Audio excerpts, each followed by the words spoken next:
Anak-anak, pembelajaran subtema 1 PB1 kali ini tentang muatan PPKN KD 3.2 dan 4.2. Subtema 1 Masyarakat Peduli Lingkungan dengan PB1 Kewajiban Mengisi Kemerdekaan di Lingkungan Rumah. Lingkungan hidup yang sehat tentunya akan mendorong terwujudnya masyarakat yang kuat. Contoh kewajiban kita di lingkungan masyarakat yaitu 1. Mendaur ulang limbah atau sampah yang dapat merusak lingkungan. 2. Membersihkan selokan.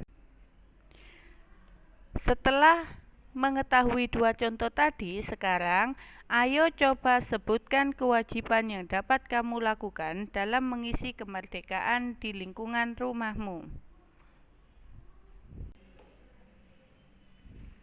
Selanjutnya, kita akan belajar tentang mencari kata kunci yang terdapat pada judul teks non-fiksi. Ini adalah muatan bahasa Indonesia KD 3.7 dan 4.7. Teks non-fiksi merupakan teks yang ditulis berdasarkan data atau kenyataan yang ada. Informasi dari teks non-fiksi dapat diperkirakan dengan cara mengetahui kata kunci yang terdapat pada judulnya. Kemudian, bacalah bacaan pada buku kalian di tema 6 halaman 24 dengan judul Bentuk Kepedulian Remaja Terhadap Lingkungan. Tentukan kata kunci dari judul tersebut.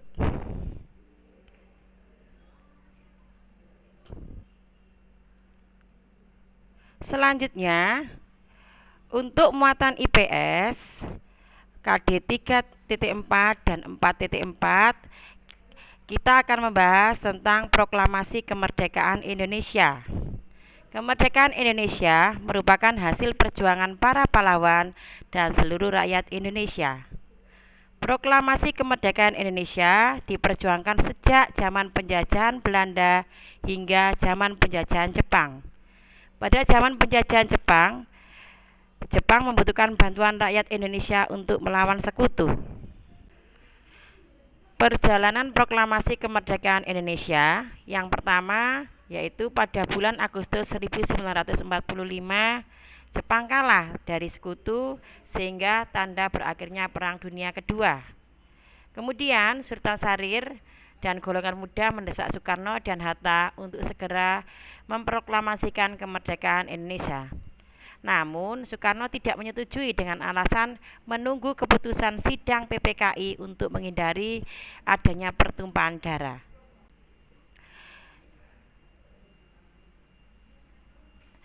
Golongan muda tidak setuju dengan keinginan Soekarno karena mereka menginginkan Indonesia meraih kemerdekaan melalui perjuangan sendiri. Golongan muda membawa Soekarno dan Hatta ke Rengas Dengklok, tujuannya untuk melindunginya dari pengaruh Jepang. Setelah berdiskusi, Soekarno dan Hatta setuju untuk segera memproklamasikan kemerdekaan.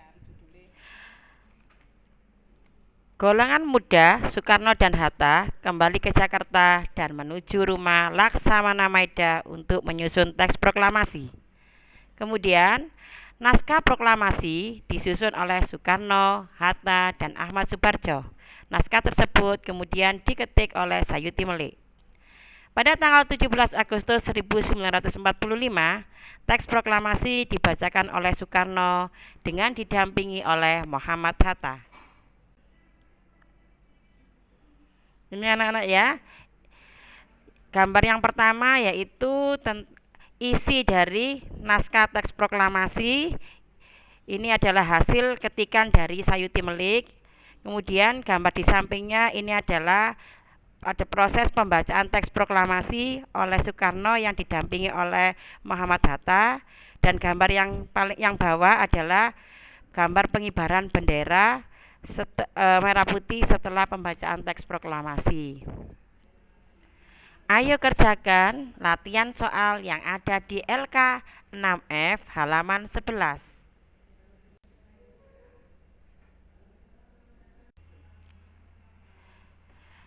Bacalah judul teks berikut. kewajiban mengisi kemerdekaan di lingkungan rumah. Kata kunci yang terdapat pada judul teks tersebut adalah sebagai berikut. Yang pertama, kewajiban. Yang kedua, mengisi kemerdekaan. Dan yang ketiga, lingkungan rumah.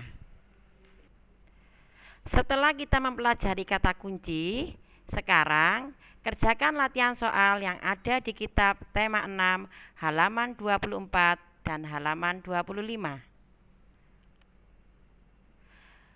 Pokok bahasan berikutnya yaitu muatan SBDP KD 3.2 dan 4.2. Pengertian interval nada. Interval nada adalah jarak antara nada yang satu dengan nada yang lainnya.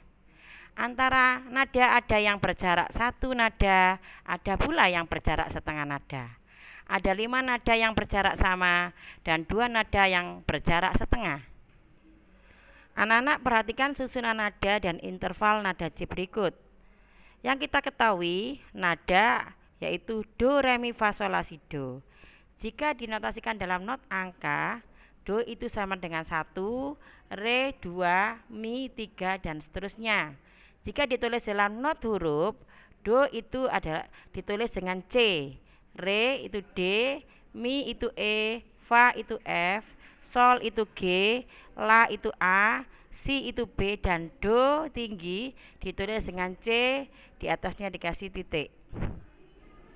Kemudian interval nada, jarak antara nada C ke D itu 1. Jarak antara D ke E itu 1. E ke F itu setengah, F ke G itu 1, G ke A itu 1, A ke B itu 1, dan B ke C adalah setengah. Contoh interval nada.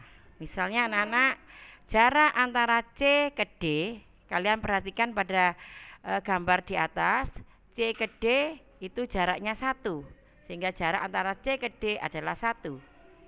Jarak C ke E, perhatikan gambar di atas, C ke E itu kan melewati D, jadi jarak C ke D 1, D ke E itu 1, sehingga jarak antara C ke E sama dengan 2. Bagaimana dengan jarak C ke F?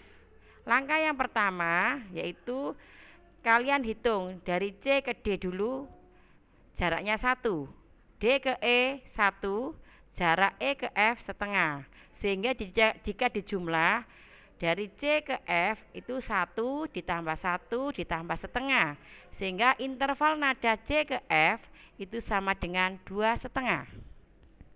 Bagaimana dengan jarak D ke G? Kalian lihat gambarnya, D ke G. D ke G melewati D ke E ke F, kemudian F ke G. Jarak D ke E adalah 1. E ke F itu setengah, F ke G itu 1.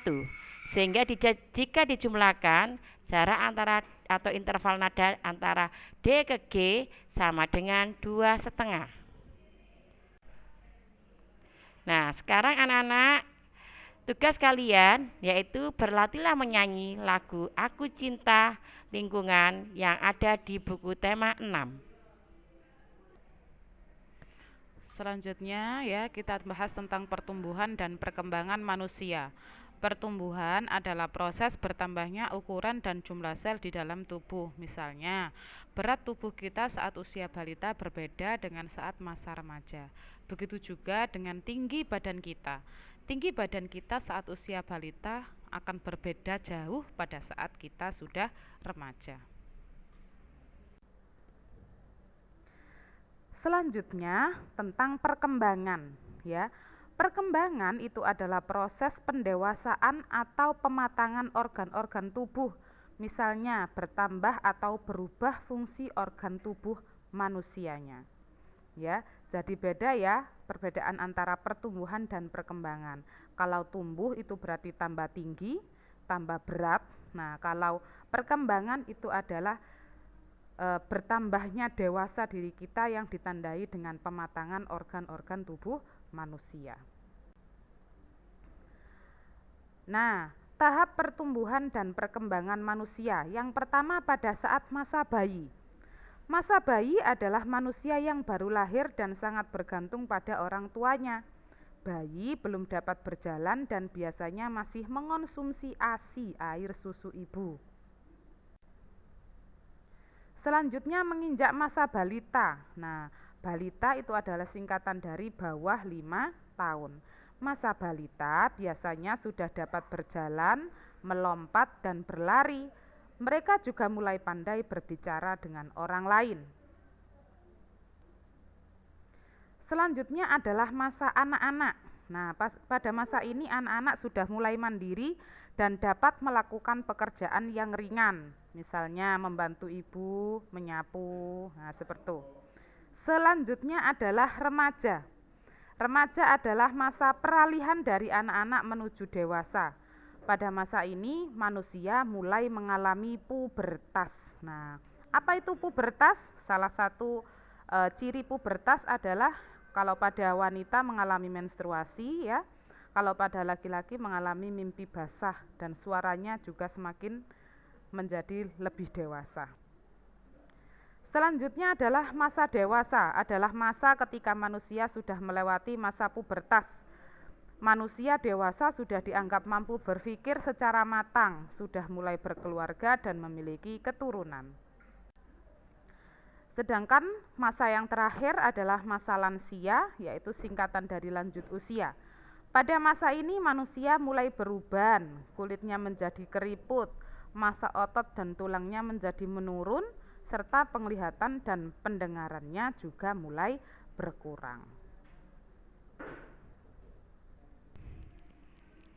Nah, sekarang kita akan belajar lebih lanjut tentang apa itu pubertas pada masa remaja. Ya, terutama kalian sekarang sudah menginjak kelas 6, ada beberapa teman kita yang sudah mengalami masa pubertas.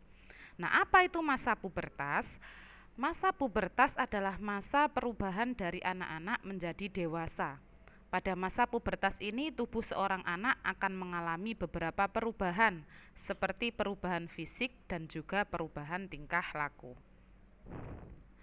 Laki-laki dan perempuan memiliki ciri pubertas yang berbeda. Selain perubahan fisik pada masa pubertas, manusia juga akan mengalami perubahan pola pikir. Tingkah laku manusia saat masa pubertas juga mengalami perubahan. Nah, sekarang kita belajar tentang ciri-ciri fisik remaja pada masa pubertas ya. Ciri-ciri fisik ini ada ciri primer dan juga ada ciri sekunder. Kalau ciri primer itu adalah ciri yang paling utama ya. Kalau pada laki-laki ditandai dengan adanya mimpi basah, sedangkan pada perempuan ditandai dengan adanya menstruasi. Sedangkan ciri-ciri yang bersifat sekunder ya, ciri-ciri lanjutannya itu pada tabel itu bisa kita lihat pada remaja laki-laki dan remaja perempuan. Kalau laki-laki massa ototnya bertambah ya, semakin kuat. Kemudian yang kedua, tubuhnya bertambah berat dan tinggi, ada jakun yang tampak di lehernya, suaranya menjadi lebih berat, biasanya tumbuh kumis, berjerawat ya, dan keringatnya juga semakin banyak. Kalau pada anak perempuan, ototnya juga semakin bertambah massa ototnya ya. Kemudian tumbuh bertambah berat dan tinggi, suaranya semakin nyaring, biasanya ditandai dengan tumbuh jerawat dan keringatnya juga semakin banyak. Nah, tugas apa yang harus kalian kerjakan ya? Yang kalian kerjakan adalah LK 6F halaman 8 sampai 9 tentang pubertas.